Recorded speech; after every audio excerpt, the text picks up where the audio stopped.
আসসালামু আলাইকুম।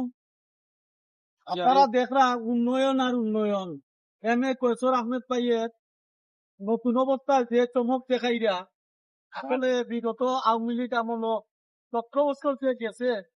আমরা আমরা কৈশোর আহমেদ ভাইরে আমরা ধন্যবাদ জানাই এবং স্বাগত জানাই। আমরা এই রাস্তাটা বহুত কষ্ট করছি, শীতকল বাড়াইয়া বই থাকতো, আমরা মাটি দিই গাইরা তো শীতকল তেরে কোন সময় রত করতে যাতে মানুষের ভয় করতে হয় না।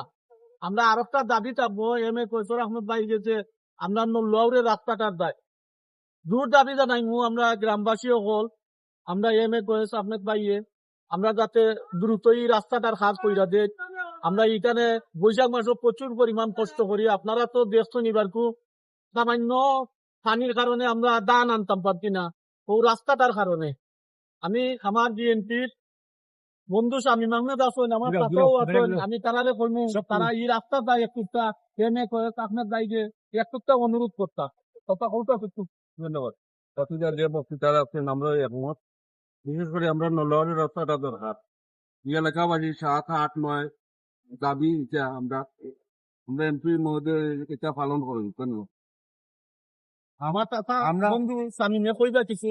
আমরা বিশ্বাস রাখি আমাদের এমপি মহোদয় সাদারে সাদা কালারে কালা কয়। এই যে কাজ চলে এটা লেগে টিয়ার কাবিকার কাজ বিগত 17 বছর যারা এই বরাদ্দ গুলা নিতেন কোনোখানো এই কাজের দৃশ্যমান হয়েছে না।